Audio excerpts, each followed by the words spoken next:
good things, including food. And this is a follow-up session to my online class that I had done last week in regards to plant-based lifestyle and how to get started with that. And I didn't have quite enough time to do the umami section, so we're going to do it here, and it's going to be available to everyone. So the big question is, I miss my meat, and how do I bring that wonderful meaty, yummy flavor into my vegetarian, vegan, plant-based meals? So we're going to talk about that.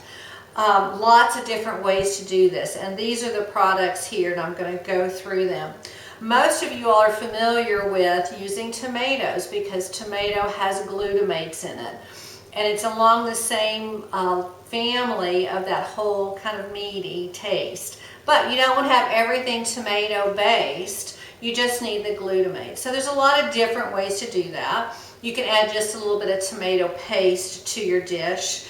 You can use, also you can use tomato powder. So I used this last week in a dish where I didn't want to overwhelm the dish with tomato flavor, but I used this dried tomato tomato powder, and it worked really well. You could also maybe just take some sun-dried tomatoes and just use little bits. You don't need a whole lot, just a little bit. But the tomato powder is a good way to go if you just want a little bit of glutamate without that real tomatoey base. You don't want your dish to convert into a tomato dish. So this is a nice product to have on hand. Some other ways to add umami to your dish are some liquid products. And so you can start out with Worcestershire sauce. Absolutely, you can use a little bit of Worcestershire sauce. Kind of keep that. Don't overdo it. You don't want it to get too much of that for like citric acid, this vinegary taste to it, even though it just has citric acid in it. You don't want to overwhelm your dish, but certainly a little bit of lemon juice or a little bit of vinegar can brighten up a dish. Another option is to use soy sauce. Okay, so not using any particular brand, this just happened to be a big bottle of Kikkoman's. Or you can use the Japanese tamari reduced sodium if you prefer that. So you can use either one of these, works just fine. So I am going to add one more. We're going to talk about how to bring all this together and then talk about 3 or 4 more. A great find that I have is porcini powder. And you can get this on Amazon, but porcini mushrooms are found in Europe, and they're also found in the western United States as a bolete variety. So we can go up into the mountains and gather our own boletes or porcinis here in the States if we want to. The others, you can just get it off of Amazon. But you grind it, it comes in a powder, and you grind it up, and you use maybe a teaspoon at a time, just a little bit, because it is earthy. They are earthier than a lot of other mushrooms, so you don't need a whole lot. Okay. If you don't want to purchase the porcini dried mushrooms, you can do some other things. Like you can take, if you have a food dehydrator, you can dehydrate mushroom stems. I do this, and then put them in a coffee grinder and grind them up. I also do that with the chanterelles that are available coming up about this time of year in October and November at Costco. They're absolutely gorgeous. I have a whole nother blog on chanterelle mushrooms and how to use them from Costco. But I save the stems, and I dry them, and I grind them up so that I have chanterelle powder. Again, it's not quite as earthy as porcini powder. And then some of your more local places that are growing mushrooms, like here in Fort Collins, we have hazel dale mushrooms, and you can, they will take multiple varieties or single varieties of mushrooms and grind them up so you have that powder to use. It's a very good substitute for porcini, not exact, but pretty darn close. And then the other thing you can do is these were from the Wild Mushroom Company. I'm pretty sure I got this ginormous box of these from Costco a while back, and I wasn't sure what to do with all of them, that they were some crazy good deal.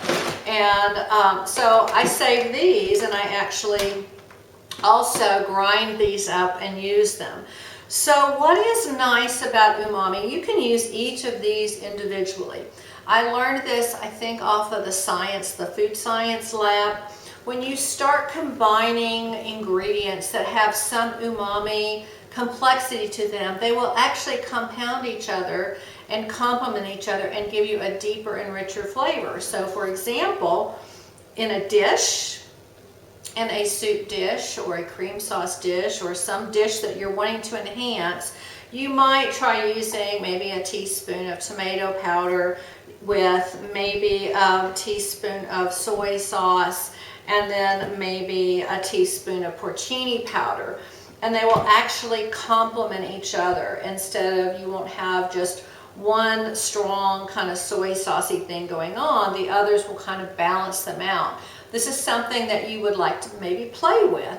So maybe take, say, a standard vegetable broth off the shelf, maybe in a box or a can or maybe one you made yourself, and begin to play with these and maybe say, okay, I'm going to add a little bit of Worcestershire, I'm going to add a little bit of soy sauce and maybe a little porcini powder, and see what happens when you bring those together in just the broth. Don't add anything else. Just kind of mix and match them and see what happens as you add these in, that you really get more complexity into your broth.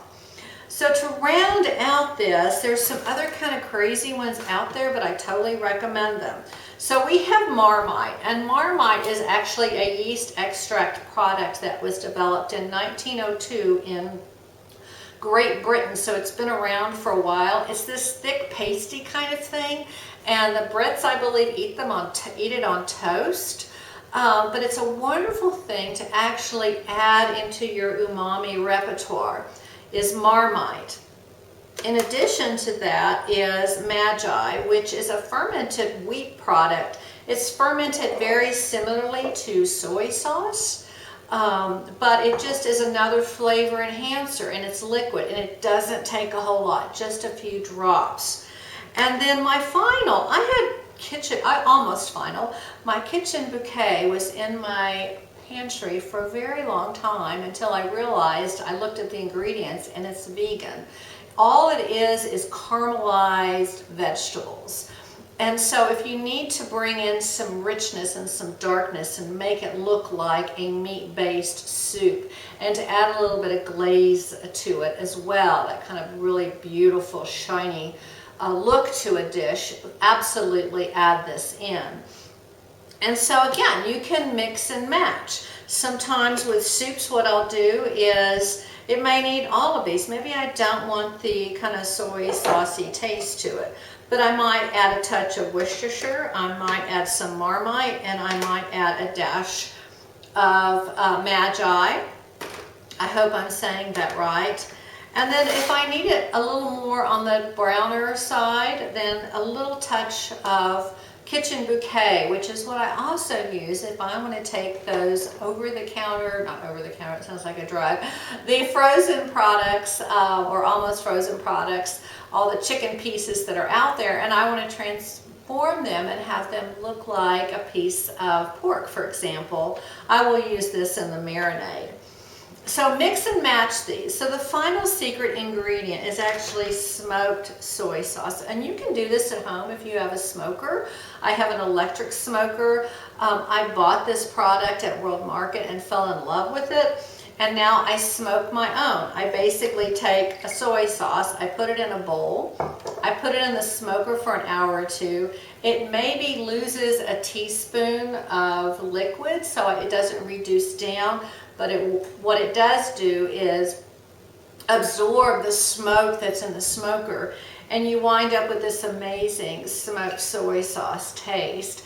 You don't need as much soy sauce as you do before, and you can use it for other dishes, not just Asian dishes as well. So it's a way to bring in a little smoky flavor and have that umami as well. So some great things to choose, just to repeat. You've got your tamari, your soy sauce, and your smoked soy sauce. You have your Worcestershire sauce. You have your porcini powder, or you have your ground up dried gourmet mushrooms that you can do in a coffee grounder, very easy. You can also just dry some of your own mushrooms from the store, for example, baby Baby bellas are perfect for this. Shiitakes are perfect. Just dry them in a food dehydrator and grind them up. It works great. Then you have your kitchen bouquet, you have your magi, and you have your Marmite. So just some great tools in your pantry to use, not just for stir fries and things like that, but really a way to make your dishes even more, you know what umami is. It's that thing that nobody exactly knows what it is, but it kind of reminds you of meat. Sometimes you need that little mouth feel and the complexity of the umami taste to make a dish complete. So I hope you find this video helpful. Things that you can add to your dishes to make them fuller. Be sure and subscribe and like this video if you like, and be sure and join me with other videos that are coming up in regards to a plant-based lifestyle. Thanks for joining me.